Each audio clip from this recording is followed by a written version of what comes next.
मेरे प्यारे किसान भाइयों, नमस्कार। जैसा कि हम सब जानते हैं कि अब हम लोग बरसात की ऋतु की तरफ अग्रसर हो रहे हैं, बल्कि यूं कहें कि कुछ देश के कुछ भागों में तो पानी अब बरसने भी लगा है।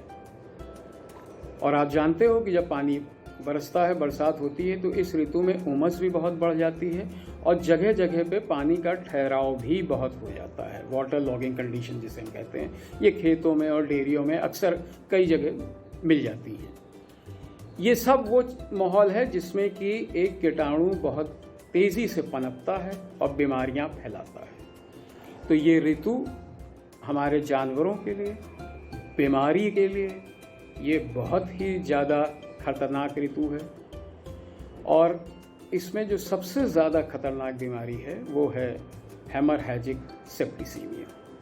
इसे कुछ जगहों पे हम गला घोंटू के नाम से भी जानते हैं, कुछ लोग इसको अचाड़िया भी कहते हैं और कहीं कहीं पर ये डकहा के नाम से भी जानी जाती है। ये एक बैक्टीरियल डिजीज़ है, ग्राम नेगेटिव बैक्टीरिया होता है ये, और जिसको कि हम पैस्चुरेला मल्टीसूडिया के नाम से जानते हैं। ये बैक्टीरिया किसी जानवर के शरीर में प्रवेश करने से 2 से 5 दिन के बीच में अपने लक्षण देना शुरू करता है, जिसको हम इंक्यूबेशन पीरियड कहते हैं। ये इंक्यूबेशन पीरियड 2 से 5 दिन का होता है इस बैक्टीरिया का। उसके बाद ये लक्षण देगा। लक्षणों में आप देखेंगे कि जब भी गला घोंटू की बीमारी होती है या डकहा होता है जानवर को, इसका टेम्परेचर बहुत ज़्यादा बढ़ जाएगा।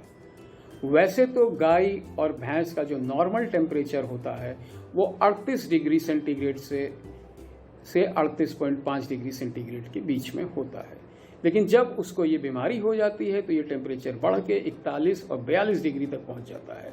जानवर खड़े खड़े से गिर भी पड़ता है, उसका दूध एकदम से घट जाता है, मुंह से उसके लार टपकने लगती है, नाकों से भी लिक्विड बाहर आने लगेगा। स्राव आप देखेंगे नाक से हो रहा है, जो पहले तो थोड़ा थोड़ा पतला होता है, ट्रांसपेरेंट होता है, लेकिन बाद में वो बहुत गाढ़ा हो जाता है। उसका जो थ्रोट का रीजन है, जो नेक का रीजन है, यानी ये हिस्सा जो उसका है जानवर का, ये हिस्सा एकदम सूज जाएगा। आप जब इस हिस्से को दबाएंगे, इस हिस्से को, तो आपको उस हिस्से के अंदर ऐसा लगेगा कि कोई तरल पदार्थ है, कोई लिक्विड उसके अंदर भरा है, जिसकी वजह से वो गला सूज रहा है। ऐसी स्वेलिंग को हम एडिमेटस स्वेलिंग कहते हैं, एडिमेटस स्वेलिंग भी कहते हैं, यानी वो सूजन जिसके अंदर कोई ना कोई स्राव या लिक्विड है। ये तो आपको जानवर को बाहर से देखने में लगेगा। ये जो आपकी स्वेलिंग है ये सिर्फ यहीं तक नहीं रहती, ये बल्कि अंदर उसके जो है घुटनों के ऊपर तक ये स्वेलिंग पहुंच जाती है। ये पूरा हिस्सा जो है उसका बहुत टाइट होने लगता है और बहुत लिक्विड भरा होता है, जिसकी वजह से उसको सांस लेने में तकलीफ होने लगती है और घुर्र घुर्र की आवाज़ आएगी। लगेगा कि जैसे कोई इसका गला दबा रहा है। ये ऐसे सिम्टम देने लगेगा, ये जानवर ऐसे सिम्टम देगा कि लगेगा कोई गला दबा रहा है, जिसकी वजह से हम इसको गला घोंटू के नाम से भी इस बीमारी को जानते हैं। और जानवर बहुत 2 दिन के अंदर अंदर वो मर जाता है, क्योंकि ये सांस नहीं ले पाता है। इसके अलावा आप जब उस जानवर का मुंह खोल के देखेंगे तो मुंह के अंदर, ये गालों के अंदर के साइड में जब आप मुंह के अंदर देखेंगे तो आपको हल्के हल्के लाल रंग के छोटे दाने मिलेंगे। ये दाने धीमे धीमे बढ़ जाते हैं और फिर वो फटने लगते हैं, जिससे कि खून का रिसाव होता है। अब मुंह के अंदर के दाने तो आप मुंह खोल के देख लेते हैं, मगर ऐसे दाने उसके शरीर के अंदर कई जगह होते हैं जिसमें से ब्लीडिंग शुरू हो जाती है। और यही सब वजह है जिसकी वजह से ये जानवर 1 से 2 दिन से ज़्यादा या बहुत 3 दिन तक से ज़्यादा ये टिक नहीं पाते, इसकी मौत हो जाती है। ये गाय से ज़्यादा भैंसों में इसका प्रकोप ज़्यादा होता है।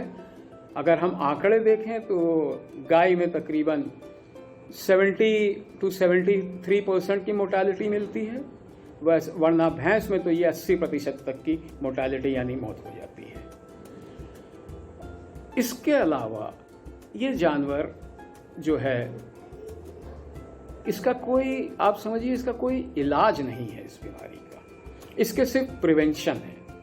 आप इसको रोक सकते हैं, और अगर बहुत जल्दी आपको इलाज मिल गया कि जैसे आपने जैसे ही लक्षण देखा उसी के 10 मिनट या 1 घंटे के अंदर इलाज शुरू हो गया, तो जानवर बच भी सकता है। लेकिन अमूमन गांव में या और ज़्यादा इंटीरियर्स में इस तरीके की मेडिकल सुविधाएं अवेलेबल नहीं हैं, इसलिए सिर्फ प्रिवेंशन यानी रोकथाम ही इसका बचाव है।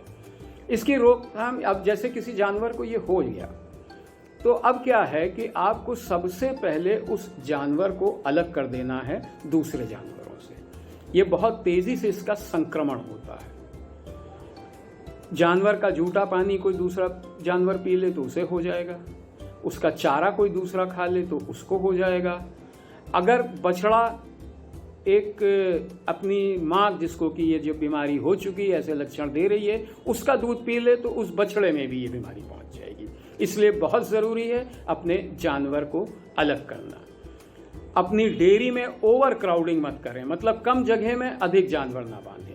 जानवर दूर दूर बांधें जिससे सबको आसानी से हवा मिले, पानी स्वच्छ रखें। उसके अलावा बहुत ज़रूरी है बायो सिक्योरिटी मेजर अपनाना। बायो सिक्योरिटी मेजर मतलब अपने डेयरी को इस तरीके के कीटाणुओं से सुरक्षा प्रदान करना। ये बहुत आसान होता है। जहां आप जानवर बांधते हैं वहां पे आप एक चूने की जो है लकीर बना दें, फर्श ज़मीन पर चूना छिड़क दें, अपने गेट के आगे चूना छिड़क दें, और खुद अगर आपकी डेयरी में ये बीमारी है तो आप किसी दूसरी डेयरी में ना जाएं, और ना ही किसी दूसरी डेयरी के आदमी को अपने डेयरी के अंदर प्रवेश करने दें। पूरी साफ सफाई रखें। इसका ट्रीटमेंट जैसे कि मैंने बताया कि अगर 1-1.5 घंटे में शुरू हो जाता है तो थोड़े बहुत चांसेस होते हैं इस जानवर के बचने के लिए, अदरवाइज ट्रीटमेंट नहीं हो पाता है इसका। केस फैटिलिटी जिसे हम कहते हैं कि जानवर, अपने आप को बताया कि 80% जानवर तक मर जाते हैं। तो सिर्फ बचाव ही एकमात्र उपाय है इसका, और बचाव के लिए इसके लिए वैक्सीन लगाइए। गवर्नमेंट भी लगवाती है, आप प्राइवेटली भी लगा सकते हैं। हेमोरेजिक सेप्टिसीमिया की ये प्री मानसून लगते हैं, 4 महीने की उम्र के बाद के जानवर को आप लगा सकते हैं। 1 ml की इसकी डोज होती है जो सब कट लगती है। सबकुटेनियस का मतलब ये कि गर्दन की इस खाल में इसको उठा के ये अंदर की तरफ ये सुई लगा दी जाती है।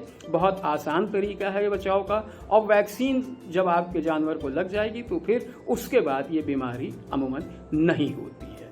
तो उम्मीद है किसान भाइयों कि आपको इस जानकारी का अवश्य लाभ उठाएंगे, और हम आपसे फिर मिलेंगे कुछ अधिक जानकारी के संग, और मिलते रहिए। हम ऐसे ही आपसे बातें करते रहेंगे। धन्यवाद।